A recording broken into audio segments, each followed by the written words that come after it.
Hello hi friends welcome करुछि मु मोर cooking channel Odia food विदेशी तड़का को इंग्रेडिएंट्स सब देखिकी आपण माने तो जानि जिबेनी जे माछर आउ पोटलर गोटे मु स्पेशल रेसिपी आज आपण मानक संगे शेयर करिवि आउ हां एई रेसिपी टे जतले आपण माने घरे ट्राई करिवे एते टेस्टी लागिवो जे आपण माने अलगा को प्रोसेस रे माछ तरकारी बनेबा ही भूली जिवे।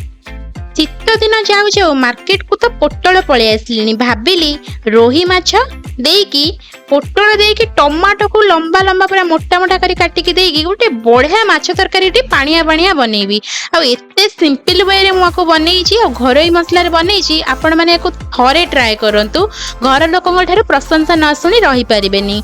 एठी मो इंग्रेडिएंट्स सब नै जाईची माछ 2 पीस रे जेहेतु एटा बड़ साइज रा माछ अछि मु सेति पई 2 पीस माछ नैची।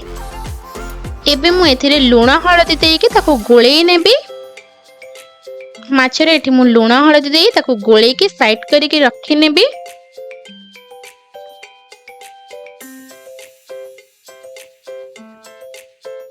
तापरे जहा सब दरकार आइटम गुडा माछ तरकारी रे लागिवो से गुडा सब मु साइड कर नेची जेमिति कि माछरे लूण हळदी देकी रखिची पोटल को पूरा तार ऊपर चोपा छडे कि मझिरु फाळ करिके रखिची।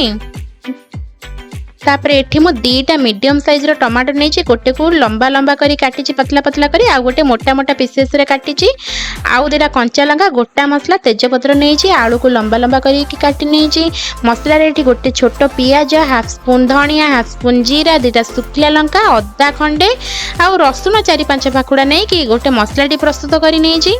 एपटरे कढ़ई रे 3-4 चम्मच तेल नहीं गली आ माछ को एठी पूरा मु कड़ा करिके भाजी नेबी जेहेतु एटा लंबा लंबा माछ अछि बा बहुत बड़ माछ अछि सेथि पई तेल टिके पक्के कि भल से न भाजिले कुडमुडिया करिके माछडी खाइबा को बिल्कुल भी टेस्ट लागिबनी कि ता भितर को तेल जीवनी कि पूरा मसला भी जीवनी आउ कंचा कंचा लगे माछ पूरा कुडमुडिया करी भल से भाजी नेली। तापर एठी मु काढी नेची नेक्स्ट आउ गोटे कढ़ई रे रिफाइंड ऑयल 2-3 चम्मच नै कि पोटल को एठी मु भाजी नेबी।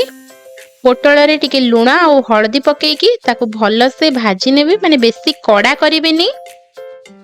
पोटल टी भाजी हे गला पारे सेम तेल रे मु आलू को भाजी नेबी। आलू रे मु लूण हळदी पकेइबेनी जेहेतु तेल रे लूण हळदी ऑलरेडी मिसिकी अछि। आलू को हल्का भाजी नेबी बेसी कड़ा करी भाजीबेनी। आलू को हल्का भाजी की काढी नेची प्लेट को। नेक्स्ट माछ जो भाजी थली कढ़ई रे जो तेल बळी थिला से सेम कढ़ई रे मु कळा जीरा टिके नै कि तेजपत्र और गोटा मसला चीनी टिके पकेई देली। चीनी टी कैरामलाइज होला परे सेथिरे मु बाटी की जो मसला टी रखी थिली ताकू देई देबी। मसला टी के देई कि मु ताकू भल से गोळेई नेली। एबे आसिला सेथिरे मसला मसली जहा पकेया कथा पकेइबे जेमिति कि मु एठी बाजार रो मसला केवल कलर लंका गुंड यूज करछि बाकी आउ किछि भी यूज करनी। लूण हळदी आवश्यक अनुसार लूण आवश्यक अनुसार लंका गुंड टिके देई देली अधिक करी गोटे चम्मच देई कि मसला टी को कसिया पई छाडी देबी। आउ एथिरे मु एबे टमाटो जो पतला पतला करी काटी के रखी थली ताकू पकेई कि कसी हे गला परे टमाटो मसला रो पानी टाकू देई देबी। आम ओडिया घरे मसला रो पानी टाकू तो केही भी वेस्ट करंतिनी।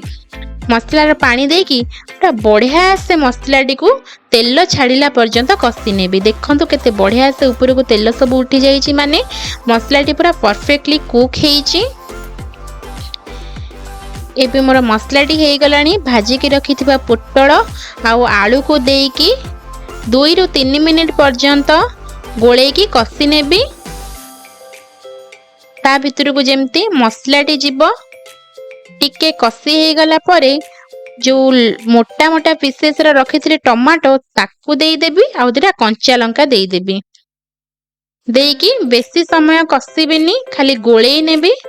तापरे मु सेथिरे पानी ऐड करिवि जेहेतु मते टिके पतला पतला झोल रखिबार अछि मु गोटे बड़ कप रे कप पानी दे देइची। पानी देई कि पानी को फुटीबा को छाडी देबी। आलू आ पोटल सिझी गला परे भाजी के रखिथिबा माछ मु सेथिरे देई देबी। एटी देखंतु माछ मु देई दोची सेथिरे माछ देगी ताकू मध्य माछ को किछि समय पई 5 ରୁ 7 मिनिट पर्यंत फुटुवा पई छाडी देबी। बिकज माछ जेहेतु बड़ बड़ पीसेस रा अछि ता भितर को मसला जिबा। देखु तरकारी कलर टी केते बढ़िया आछि। बाहर मसला किछि भी यूज होइनी घरोई मसला रे बनी केवल कलर लंका गुंड दिया है बहुत अल्प भी मुझे यूज करछि। एठी मोर तरकारी हेई गलानी पूरा एथिरे मु टिके कसूरी मेथी दे देली।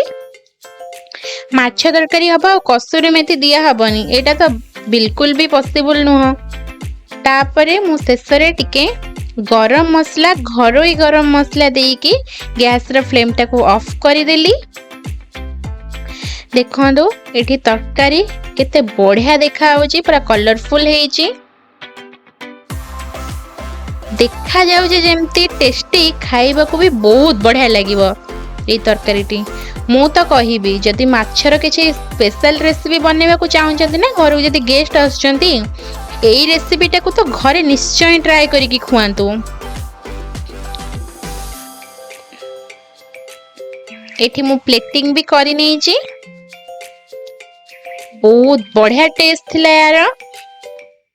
आउ हाँ ए वीडियो जदि आपण मानको भल लागुची प्लीज गोटे लाइक कर देबे चैनल को सब्सक्राइब कर देबे कमेंट भी करिवे।